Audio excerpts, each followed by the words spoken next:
Fala pessoal, eu sou Mauro, economista do Porquê, e começa agora mais um episódio do Economista em Tudo.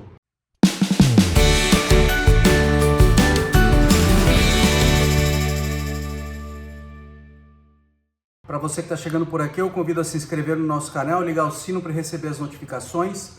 Toda semana 2 vídeos novos e também dá uma olhada no nosso site www.porquê.com.br, que tem bastante conteúdo escrito lá. Fim de semana aí, bagunça, confusão.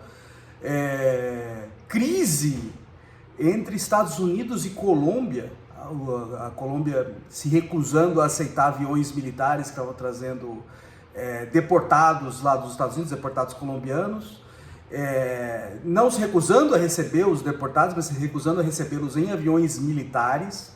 E aí uma ameaça do presidente Trump de aumentar a tarifa assim, de uma maneira cavalar para a Colômbia. Tinha outras coisas no meio, tinha ameaça na questão de aumentar a restrição para vistos e entrada de pessoas colombianas nos Estados Unidos, mas o principal do pacote era essa ameaça de tarifa, de taxação de importações colombianas para os Estados Unidos de 25%. E se a Colômbia não recuasse, depois de uma semana, isso aumentaria para 50%. Isso é uma coisa cavalar. Estados Unidos e Colômbia têm um acordo de comércio. E isso aí é um aumento muito grande na taxa, no imposto, né, sobre a entrada de produtos colombianos nos Estados Unidos.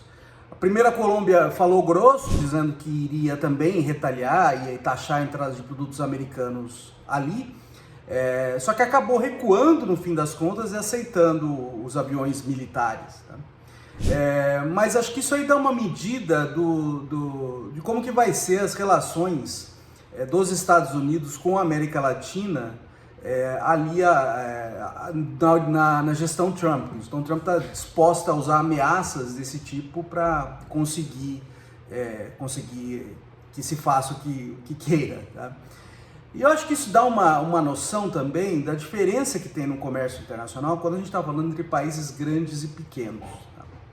Porque ela fala assim, é em custo para os Estados Unidos também fazer isso, elevar barreiras comerciais. Por que é custo para os Estados Unidos? Bom, está importando da Colômbia por causa que consegue determinados produtos a um custo mais baixo, também consegue aumentar a variedade de produtos dentro dos Estados Unidos. Então, se você aumenta a taxação, você potencialmente prejudica consumidores americanos, porque vão ter que pagar preços mais altos e vão ter potencialmente menos variedade de produto. Só que o custo para os Estados Unidos ele é relativamente baixo. Tá? Por quê? Porque os Estados Unidos é grande. E para a Colômbia, o custo, por outro lado, é altíssimo. Tá? Altíssimo por causa que a Colômbia é muito menor que os Estados Unidos. Então tende a depender muito mais de comércio. Principalmente com os Estados Unidos, com o qual tem um acordo. Tá? Então você tem de fato essa simetria no comércio internacional. Quando tem uma guerra comercial, os grandes eles tendem a se sobressair. E isso aí faz com que é basicamente uma situação de bullying. Ele consegue fazer bullying em cima dos pequenos. O custo para os Estados Unidos de romper comércio com a Colômbia é muito menor do que o custo para a Colômbia. Ao menos que a Colômbia fala que vai retaliar, isso não é uma ameaça crível. Então, no fim das contas, acabou recuando e eu acho que isso se esperava que iria acontecer. Então, só para dar uma ideia dos números dessa discrepância de tamanho. Os Estados Unidos, em termos de população, é 6,4 vezes o tamanho da Colômbia. Isso só em termos de população. Em termos de PIB, é ainda maior. Por quê? Porque os Estados Unidos é mais rico, bem mais rico que a Colômbia. Tá? É 25 vezes o PIB da Colômbia, quando a gente olha já na paridade do poder de compra, que é o ajuste devido que tem que ser feito. Tá? Então dá para ver, assim, é uma diferença enorme. E eu acho que essa diferença fica ainda mais clara quando a gente olha dados do comércio internacional. A fração das exportações colombianas para os Estados Unidos, tá? Então, se pegar tudo que a Colômbia exporta e olha só para os Estados Unidos, só porque vai para os Estados Unidos, é mais ou menos um quarto. Esse dado aqui é o dado de 2022 que está no Atlas da Complexidade Econômica, lá de Harvard. Então, um quarto das exportações colombianas vão para os Estados Unidos. Então, dá para dar uma ideia do tamanho da dependência aqui, tá? Aí, quando você olha para importação, é mais ou menos o tamanho meio parecido. Em geral, essas coisas são correlacionadas. Tá? E quando a gente olha para os Estados Unidos, as exportações dos Estados Unidos para outros países, qual que é o pedaço que a Colômbia pega? Tá? é 1%. É muito pequeno, tudo bem, não é tão pequeno assim, mas assim, perto da pauta de exportações dos Estados Unidos é uma areia. Então, o custo para os Estados Unidos de romper essa relação, ou de taxar mais a Colômbia, é relativamente baixo quando a gente olha para o custo para a Colômbia. A Colômbia depende muito mais dos Estados Unidos que os Estados Unidos da Colômbia. Inclusive, foi feita uma pergunta para o presidente Trump recentemente em relação ao Brasil, e ele falou exatamente isso. Eles dependem muito mais da gente do que a gente deles. O que é verdade. Tá? Então, no fim das contas, acho que essa é a nova regra do comércio internacional. Tá? Os grandes eles vão exercer esse poder que eles têm, esse tamanho que eles têm, e vão conseguir mais concessões dos pequenos. E foi o que aconteceu nesse caso agora com a Colômbia. Tá?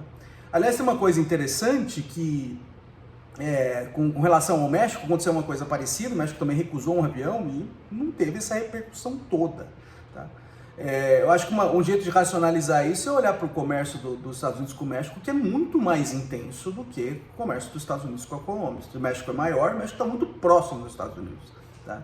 Então tem duas coisas que explicam relativamente bem fluxos comerciais: proximidade e tamanho. Tá?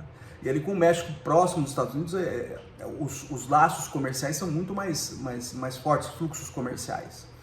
Então, um rompimento ali, de tamanho que estava se prometendo, geraria um impacto muito maior nos Estados Unidos em termos de custos e potencialmente afetando a inflação ali, que é uma coisa que ficou clara que os americanos estão bastante nervosos com isso. Ficou claro agora na eleição que o Trump exatamente ganhou.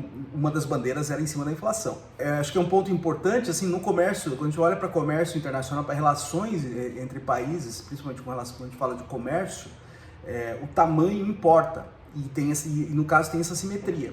Isso vai ser verdade para a maioria dos países do mundo, e quando a gente olha para a América Latina, na maioria dos casos isso vai ser verdade. Os Estados Unidos vão conseguir, tem essa disposição agora a usar essa ferramenta de ameaça, e vão acabar conseguindo muito do que querem aqui no caso. E acho que para complementar, acho que tem duas coisas que a gente olha para comércio internacional quando a gente olha para países pequenos versus países grandes, tá?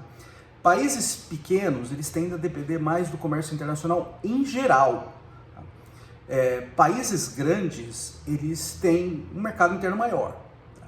Eles tendem a fazer mais comércio interno também. Países pequenos não, então eles acabam dependendo mais de comércio. Então uma restrição comercial acaba afetando eles de maneira mais pesada.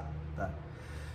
E além disso tem esse lado que eu falei. Um país grande, ele ocupa na pauta de exportações de um país pequeno, ele ocupa um pedaço grande. Tá? Por outro lado, na pauta de exportações ou importações do país grande, o país pequeno ele ocupa um pedaço pequeno. Tá? Então, a moeda de troca ali não é exatamente a mesma coisa. Então, se os Estados Unidos ameaça com 25% de taxação a Colômbia, uma ameaça de igual magnitude da Colômbia não é exatamente a mesma coisa. Tá? Porque os Estados Unidos ele consegue fazer muito mais estrago na Colômbia do que a Colômbia nos Estados Unidos. Eu acho que um ponto relevante para a gente levantar aqui é o seguinte: isso sempre foi verdade. Tá? Países grandes sempre tiveram essa capacidade de interferir no comércio internacional e utilizar essas ferramentas para conseguirem o que querem. Mas até recentemente a gente tinha regras no comércio internacional, os próprios países acordaram uma série de regras para prevenir esse tipo de coisa. Tá? Você tinha as grandes organizações internacionais, no caso do comércio, tinha a Organização Mundial de Comércio. E essas organizações estão muito enfraquecidas. Tá? Então isso também essa falta dessa coordenação dessas organizações supranacionais e o enfraquecimento delas também está dando margem para esse tipo de coisa. Tá? Então a gente pode esperar daqui para frente esse tipo de bullying acontecendo de maneira mais frequente. A gente vai conversando aqui à medida que essas coisas vão desenrolando. É isso aí, pessoal. Muito obrigado por ter assistido o vídeo. A gente volta a conversar mais a semana que vem. Deem uma olhada no nosso canal, tem bastante conteúdo escrito lá. O endereço é www.porquê.com.br. Também tem nas redes sociais, tem aqui no YouTube, no Facebook, no Instagram, no X. E é isso aí, até a semana que vem. Um abraço!